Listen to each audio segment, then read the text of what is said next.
সুপ্রিয় পঞ্চম শ্রেণীর শিক্ষার্থীবৃন্দ এবং প্রাথমিক বৃত্তি প্রত্যাশী যে সকল শিক্ষার্থীবৃন্দ আছো সবাইকে স্বাগত জানাচ্ছি আরেকটি নতুন ভিডিওতে। তো তোমরা আজকে যেটা আমরা আলোচনা করবো সেটা হচ্ছে তোমাদের গণিত বইয়ের 148 নং পৃষ্ঠায় এখানে তোমরা দেখতে পাচ্ছ 13.3 আছে জনসংখ্যা। এই জনসংখ্যা নিয়ে আমরা কথা বলবো। এই জনসংখ্যার বিভিন্ন আমরা ঘনত্ব কীভাবে নির্ণয় করা হয় ওই বিষয়গুলো এখানে মুখ্য বিষয়। এর আগের ভিডিওগুলো তোমরা যারা ইউটিউব থেকে দেখছো উপর একটা লিঙ্ক আছে, সেখানে ক্লিক করলে দেখে নিতে পারবে।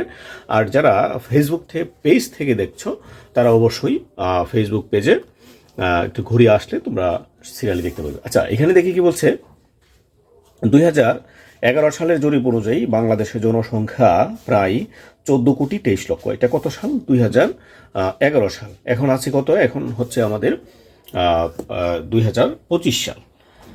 তো ক সারণীতে 7 বিভাগে জনসংখ্যা এবং খ সারণীতে প্রতিবেশী দেশগুলোর জনসংখ্যার উপাত্ত দেওয়া আছে। এই উপাত্তগুলা কি সেটা কিন্তু আমরা উপাত্ত বিন্যস্তকরণের যে চ্যাপ্টার ছিল সেখানে, মানে চ্যাপ্টার এটাই, ওইখানে আমরা কথা বলেছি। আচ্ছা, এখানে কিছু উপাত্ত আছে। ক সারণীতে 7 বিভাগ, হ্যাঁ, তখন এখন বিভাগ কিন্তু 8টা, আগে ছিল 7টা তখনকার সময়ে। এখন ময়মনসিংহ বিভাগ অন্তর্ভুক্ত হয়েছে। তো এখানে কি বলছে, লিঙ্গ এবং বিভাগ ভেদে জনসংখ্যা, মানে বরিশাল বিভাগে পুরুষ হচ্ছে 4006, এগুলো হচ্ছে হাজারে। তার মানে এটা যদি 1000 হয়, এখানে 1000 চলে গেছে, হ্যাঁ, 1000 অযুত লক্ষ নিযুত, ঠিক আছে। এটা 1000, এটাকে 1000 ধরতে হবে, 1000 অযুত লক্ষ নিযুত, তার মানে 40 লাখ, হ্যাঁ, 40,06,000। আর এখানে আছে কত? 41 লাখ, এখানে 40,000। তো ওইরকম এখানে দেওয়া আছে। চট্টগ্রামে দেওয়া আছে একক, দশক, মানে হাজার হাজার, এটা 1000 অযুত লক্ষ নিযুত কোটি, তার মানে 1,37,63,000 পুরুষ। আবার এখানে দেওয়া আছে 1,43,16,000। এখানে দেওয়া আছে 1000 অযুত লক্ষ নিযুত কোটি, এখানে হচ্ছে 7,10,63,000, এটা হচ্ছে নারী। আর 7,12,54,000 হচ্ছে পুরুষ। এই মিলে হচ্ছে এখানে আমাদের যেটা ছিল 14,23,00,000।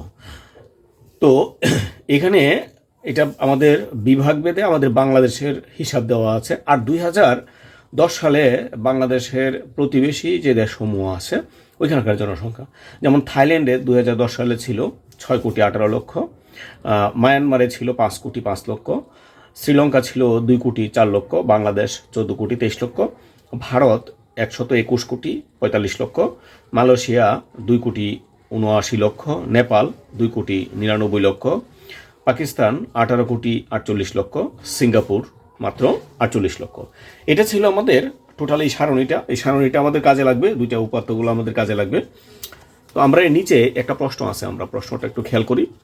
এখানে বলছে কাজ, ক সারণী এর উপাত্তসমূহ বিভাগ এবং লিঙ্গভেদে তুলনা করি, এরপর প্রাপ্ত ফলাফল শ্রেণীতে সবার সাথে আমরা আলোচনা করি।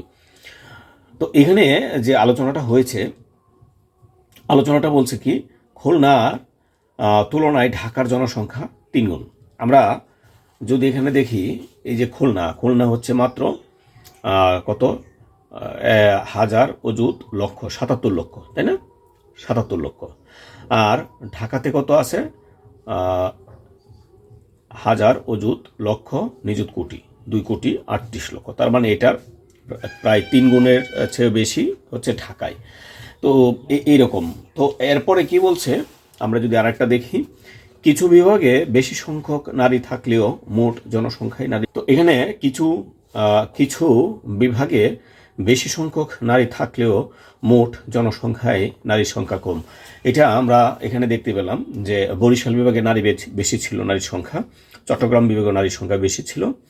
আর ঢাকা বিভাগে নারীর সংখ্যা বেশি। খুলনা বিভাগে নারীর সংখ্যা 1 জন কম। রাজশাহী বিভাগে নারীর সংখ্যা এখানে বেশ কিছু কম। রংপুরে নারীর সংখ্যা বেশি। সিলেটে নারীর সংখ্যা বেশি। তো এই টোটালি যদি আমরা চিন্তা করি তাহলে পুরুষটাই বেশি, ঠিক আছে। তো এইটা হচ্ছে আমাদের কাজ। আর এখানে আমরা যদি দেখি, এই 1 নম্বরে খ সারণীতে উল্লেখিত বিভিন্ন দেশের উপাত্তসমূহ আমরা তুলনা করি, প্রাপ্ত ফলাফল নিয়ে আমরা শ্রেণীতে আলোচনা করি। তো এখানে এই সারণীটার মধ্যে যদি আমরা বিভিন্ন তথ্য উপাত্ত নিয়ে আমরা কথা বলি, যেমন তাহলে আমরা কি বলতে পারি, সবচেয়ে কম আমাদের প্রতিবেশী দেশ সিঙ্গাপুরে হচ্ছে লোক সংখ্যা কম, জনসংখ্যা কম, আর হচ্ছে ভারতে হচ্ছে সবচেয়ে বেশি। আবার যদি আমরা আরেকটা দিকে আমরা এইরকমভাবে অনেকভাবে তুলনা করা যায়। এটা ছিল আমাদের 148 নং পৃষ্ঠায়। আমরা যদি তারপর 149 নং পৃষ্ঠায় আমরা নতুন একটা জিনিস আমরা পেয়েছি, সেটা এখানে কি আছে দেখি আমরা। বলছে কোনো নির্দিষ্ট এলাকার জনসংখ্যার পরিমাণ হলো জনসংখ্যার ঘনত্ব। এটা কিন্তু তোমাদের প্রশ্নের মানে পরীক্ষায় খুব গুরুত্বপূর্ণ একটা প্রশ্ন, যে জনসংখ্যার ঘনত্ব কাকে বলে, ঘনত্ব কি। তাহলে আমরা কি বলবো, কোনো নির্দিষ্ট এলাকার জনসংখ্যার পরিমাণ হলো জনসংখ্যার ঘনত্ব। এটা যদি তোমাকে প্রশ্ন করে ঘনত্ব কি, তাহলে এই উত্তরটা হবে। আর জনসংখ্যার ঘনত্বের সূত্র, মোট যে জনসংখ্যা ভাগ হচ্ছে আয়তন। আয়তন বলতে ওই কোন এলাকায় বাস করে, কতটুকু এলাকায়, এটা। তো আমাদের এখানে ক নম্বরে যেটা আছে, আমরা এটা সমাধান করার চেষ্টা করি। এখানে বলছে ক গ্রামের আয়তন হচ্ছে 50 বর্গমিটার। ক গ্রামের আয়তন হচ্ছে কি 50 বর্গমিটার। ক নামে একটা গ্রাম আছে, এটার আয়তন হচ্ছে 50 বর্গমিটার। এখানে 550 জন লোক, হ্যাঁ। আবার খ গ্রামের আয়তন হচ্ছে 20 বর্গ কিলোমিটার। এইখানে 320 জন লোক থাকে। কোন গ্রামে জনসংখ্যার ঘনত্ব বেশি? তো জনসংখ্যার ঘনত্বটা বের করতে গেলে আমাদেরকে কি করতে হবে, এই যে আমাদের যে এখানে সূত্র ছিল, জনসংখ্যাকে আমরা আয়তন দিয়ে ভাগ করবো। তাহলে ক এর মধ্যে জনসংখ্যা কত, 550 জন, আয়তন কত 50, হ্যাঁ। এটা 550 হচ্ছে, আমরা যদি এটাকে আমরা ভাগ করি, ঠিক আছে, এই 50 দ্বারা যদি 0 0 কেটে দাও, তাহলে কত হবে 11। তার মানে এখানে জনসংখ্যার ঘনত্বটা ক এর মধ্যে হচ্ছে কত, 11 জন বর্গ কিলোমিটার, মানে প্রতি বর্গ কিলোমিটারে 11 জন থাকে বা বাস করে। আবার এখানে যদি আমরা ভাগ করি, 0 0 কাটা, 2 দ্বারা 32কে ভাগ করলে কত হবে 16। তার মানে এখানে এই খ যে জায়গাটা, খ যে গ্রাম, সেখানে প্রতি বর্গ কিলোমিটারে 16 জন বাস করে। তার মানে আমরা বলতে পারি জনসংখ্যার ঘনত্বটা হচ্ছে এই খ গ্রামের মধ্যে বেশি। এটা হচ্ছে আমাদের একটা সিম্পল জিনিস। আমরা যদি পরের একটা সারণীটা দেখি, আমরা এই সারণীটা আমরা খেয়াল করি। সারণীটা আমাদের যে আগে যেটা ছিল সেটাই। এখানে বলছে বরিশাল হচ্ছে জনসংখ্যা, এটা হাজারে, এত হাজার, আমরা আগে যেটা পেয়েছি আমরা এটা সেভাবেই। এটা কিন্তু এখানে বলছে কি, ঘনত্ব প্রতি বর্গ কিলোমিটারে লোক সংখ্যা, মানে 1 বর্গ কিলোমিটারে হচ্ছে এতজন। এই টোটাল এই আমরা এখন জনসংখ্যা হচ্ছে এটা, আয়তন হচ্ছে এটা, আমরা এটা দিয়ে এটাকে ভাগ করলে, সরি, আমরা যখন এই আয়তন দ্বারা এটাকে ভাগ করব, তখনই আমাদের উত্তরটা এটা বের হবে, ঠিক আছে।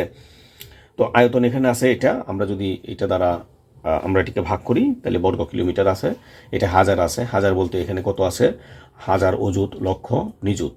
তার মানে 81,86,000, 46,000। এটাকে 81,46,000কে ভাগ করলে, এটা দিয়ে ভাগ করলে উত্তর হবে এটা। তো এখানে জনসংখ্যা আমরা টোটালটা আমরা বুঝতে পেরেছি, যে জনসংখ্যা তোমাদের ক্যালকুলেটর থাকলে বা ভাগ করে তোমরা দেখে নিতে পারো।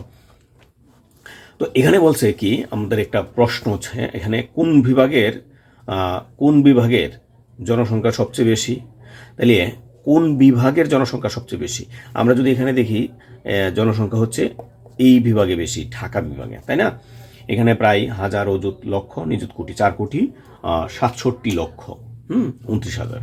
তো এটা হচ্ছে জনসংখ্যা। আয়তনের সবচেয়ে বড়, তার আয়তন আমরা দেখি সবচেয়ে বড় কোনটা আছে, এখানে কিন্তু বর্গ কিলোমিটার। তাহলে এটা কত, এটা 33 বর্গ কিলোমিটার। তার মানে চট্টগ্রাম হচ্ছে আয়তনে সবচেয়ে বড় বিভাগ।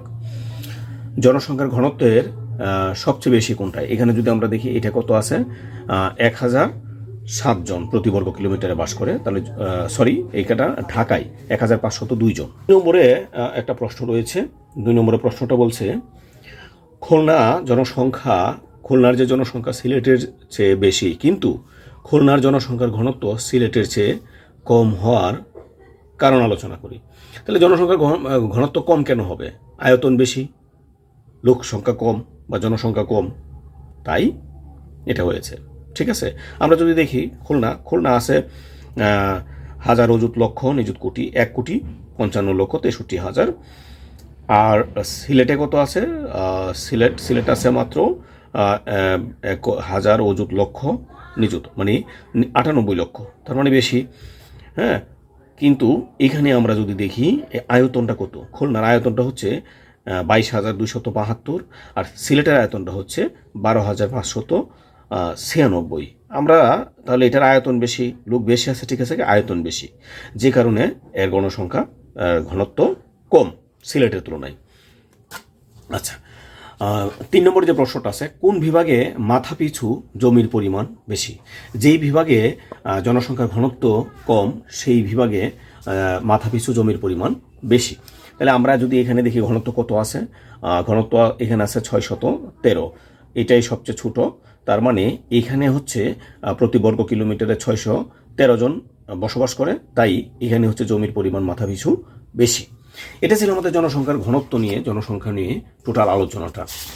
তো আমাদের পরবর্তী যে আলোচনাটা সেটা অনুশীলনী নিয়ে আমরা শুরু করব। আর ভিডিওগুলো যদি ভালো লেগে থাকে, অবশ্যই শিক্ষণীয় থাকে, আমাকে সাথে রাখার চেষ্টা করবা। ঠিক আছে, তাহলে আজকে এখানে বিদায় নিচ্ছি। সবাই ভালো থেকো, ধন্যবাদ সবাইকে।